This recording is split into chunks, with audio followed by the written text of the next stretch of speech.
Cuenta con 40 años de trayectoria como luchador rudo enmascarado. Hizo su debut como luchador profesional en 1977 bajo el nombre de Cachorro González. Tuvo como maestros a Gallo Tapado, Raúl Reyes, Solar I, El Espectro y Ángel Blanco. El 19 de diciembre de 1979 se presentó a luchar por primera vez bajo el nombre de Fuerza Guerrera. Ha sido campeón alrededor de 24 veces en peso ligero, welter, parejas y tríos. Ganó las máscaras de Rocky Star, Gallo Tapado, Birdman y Orión.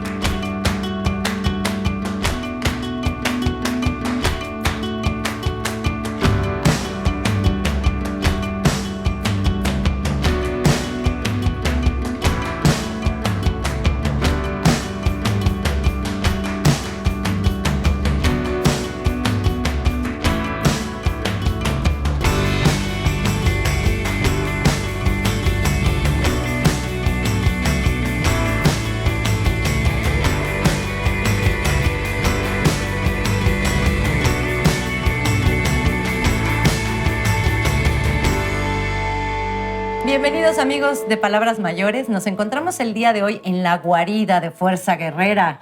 Este luchador que por más de 40 años realmente nos ha dado muchas ocasiones para disfrutar de este maravilloso deporte tan tradicional en nuestro país. Muchas gracias por recibirnos. Al contrario, muchas gracias. Y como bien lo dice, esta es mi guarida, este es mi lugar de trabajo, porque independientemente de mi deporte, que es una profesión, también tengo que trabajar para medio vivir bien, ¿no? Claro, bueno, está bien buscarle. Te acostumbras a vivir bien. Claro, así es. Eso sin duda, uno se acostumbra a vivir bien. Pero Así cuéntenos cómo empezó. ¿Cómo decidió ser luchador? Mira, yo decidí ser luchador, más bien decidieron por mí, tengo que ser, y esto es una historia que ya posiblemente conozca mucha gente, otra no. Pero yo traigo la lucha libre por afición desde niño. Desde niño a mí me encantaba la lucha libre, pagaba 10 centavos o 20 centavos, y cuando no tenía esos 10, 20 centavos tenía que abrir la cortina de la tienda donde pasaban las luchas en televisión. Y desde ese tiempo yo sentía la afición por la lucha libre. ¿Cuántos años tenía en ese entonces? No, pues como unos 7, 8 años. Chiquito. Sí, era un niño. ¿Pero le vino de familia? ¿O no, yo soy primera generación. Ah, pero ¿cómo se acercó? O sea, ¿cómo un día vio una lucha libre, vio un programa? No, yo ya había visto muchas funciones, había visto muchas funciones, sabía lo que era conocer incluso grandes estrellas de la lucha libre, ya arriba del ring, pero todavía no pensaba en ese momento, ni siquiera me imaginaba que podía ser. Pero un día, ya afortunadamente, yo vengo de una familia muy humilde, como te digo, ni siquiera podía en ese momento pagar lo que cobraban por ver la televisión, pero a través del tiempo, pues Dios me ha bendecido con trabajo, me ha dado pues un lugar económico, y pude asistir a las funciones de lucha libre, ya a las grandes arenas, a la Arena México, a la Coliseo. Iba yo mucho a la Arena San Juan, me recuerdo, porque vivía cerquita de ahí. Y yo era aficionado ya de hueso colorado, ya no era la afición de niños, sino ya era el conocer a las grandes estrellas de ese momento. Y bueno, yo tenía un compadre que me ayudaba en mis negocios, ya para ese tiempo ya tenía negocios. ¿Cuántos años tenía? Te puedo hablar de 20 años, 19, 20 tenía años. 19, 20 años. O sí. sea que, digamos, hasta ese momento había sido espectador. Nada más. Ok. Y entonces me dice mi compadre, o sea, mi empleado, me dice, oye, compadre, ya tengo quien te enseñe lucha libre. Le digo, ¿y a ti quién te dijo que yo quería ser luchador? O sea, no, pues es que te gusta y ya ves que hablas, platicas y vas y se le veía la pasión. Se me veía la pasión, claro. Yo creo. Y dice, le digo, ¿y quién es ese maestro?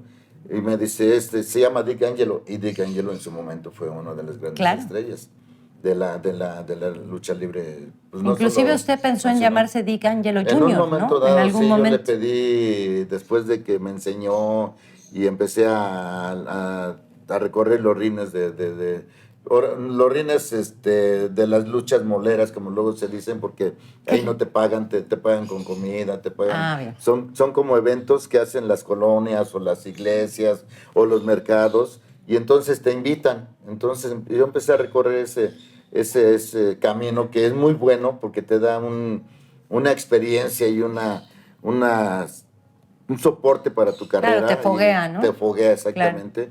Y, y él empezó así a llevarme ese tipo de luchas, y ya cuando ya empecé a luchar ya formalmente, yo le pedí de favor que me diera el nombre de D'Angelo, y pues él tenía hijos, que hay que ser conscientes, y me dice, pues no puedo porque ya están dispuestos, ese nombre está dispuesto para mis hijos. Me decía usted que en algún momento se iba a llamar Star Wars. Te digo, hicieron una camada de nuevos talentos para la Arena Coliseo, la Arena México, y me iban a dar la oportunidad de luchar como Star Wars.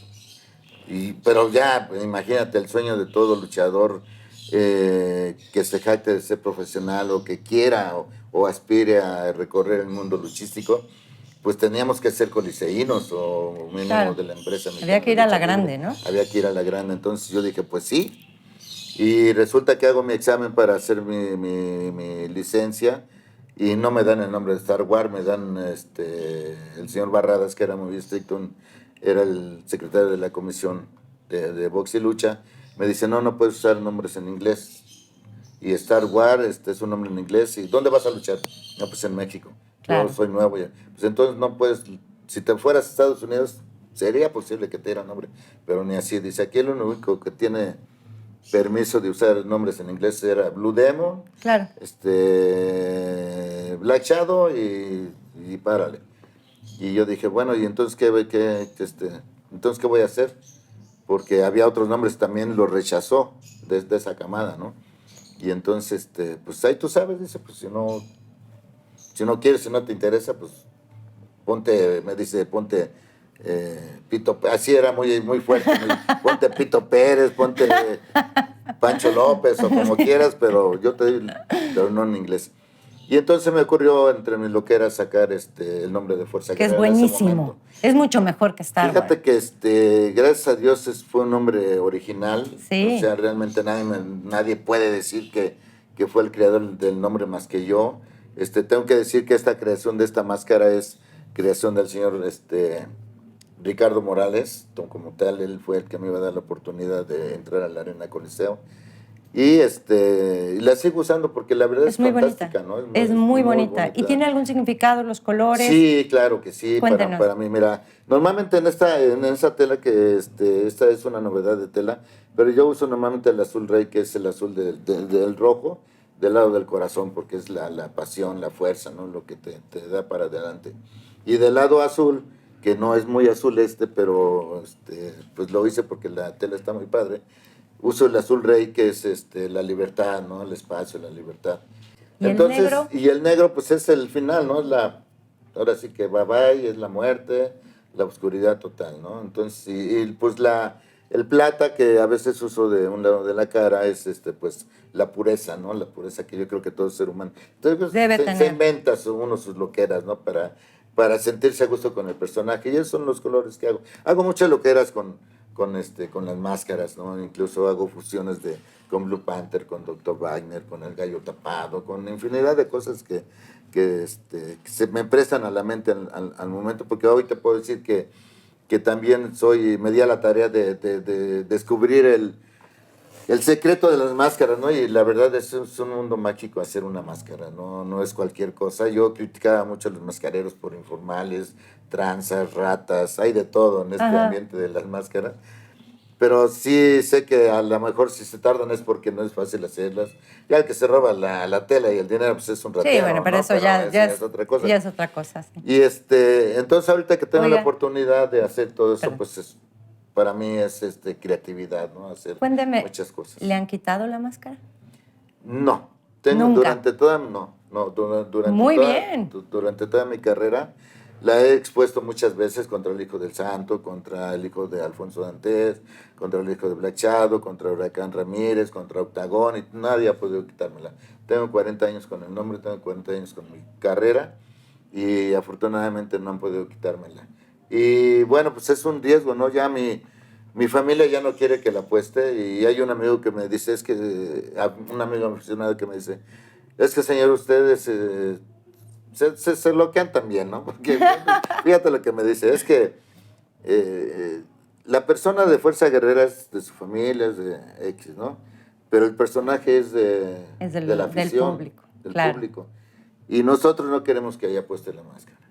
Entonces, yo ahorita sí ya estoy como entre la espada y la pared, por parte de mi familia, por parte de la afición, por parte de todos. Pero usted cómo se siente, ¿no? ¿Usted se siente todavía en yo me siento condiciones de perfectamente. dar pelea? Yo me siento perfectamente, a pesar de la edad que tengo.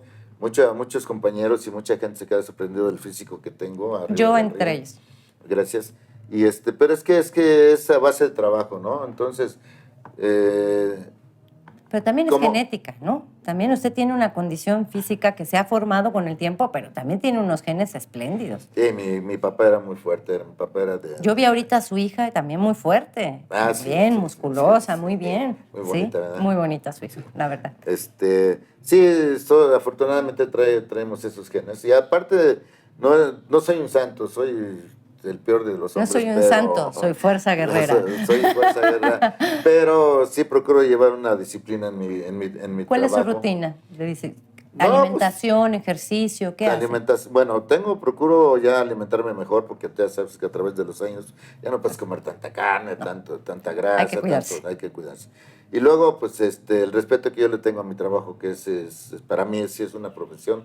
Yo le dedico mínimo 3 horas diarias al gimnasio para estar en condiciones. No, bueno, qué barbaridad. Porque fíjate que es bien, bien importante. A veces cuando la gente va a verte, va con 2 intenciones, o de abuchearte o de aplaudirte. Y entonces pues, tú no quieres que te abucheen en tu trabajo, ¿no? Claro que no. Tratas de hacer lo mejor posible, y para hacer lo mejor posible tienes que ilustrarte. En tu caso, yo tengo que prepararme en mi caso para estar arriba del ring. Y entonces eso es lo que me ha dado todavía, a pesar de los años, pues la fortaleza, aparte de la genética, como tú dices, el respeto que yo le doy a mi trabajo. No, pero dijo usted algo muy importante, se cuida mucho y tiene ganas de seguir trabajando. ¿Qué le diría, por ejemplo, a la gente que nos ve en su casa, que comparte la generación con usted, la edad o el rango de edad, y que a lo mejor se acaban de jubilar hace no mucho y están en este momento de la vida decidiendo qué sigue? Fíjate que ese tipo de personas, y lo tengo que decir, se han ganado su descanso, se han ganado ya su jubilación, se han ganado ahora sí, el estar con la familia y el estar. Pero yo les diría otra cosa. La ociosidad mata al hombre, mata al ser humano. La ociosidad mata. Entonces, si ya tienen la oportunidad de disfrutar a la familia, pues jueguen, diviértanse, esfuércense, practiquen el deporte con su familia, sean activos, porque la inactividad, pues, es pésima para el ser humano. Sí, ¿no? Con la edad peor, ¿no? Entonces, esa gente que ya está entre el retiro del trabajo y la oportunidad de disfrutar a los nietos, a la familia, a los hijos, a su entorno familiar, pues que no lo hagan acostado, ¿no? Echando en su sala de confort, ¿no? En su sitio de confort, ¿no? Que lo hagan esforzándose, jugando, haciendo deporte, disfrutando en la familia. Eso yo creo que es lo mejor. Eso es lo que yo le diría a la gente, ¿no? Que no se echen a dormir. Ahora vamos a seguir con esta conversación tan interesante, con una vida muy rica, por supuesto, y muy llena de matices, pero vamos primero a un corte y regresamos.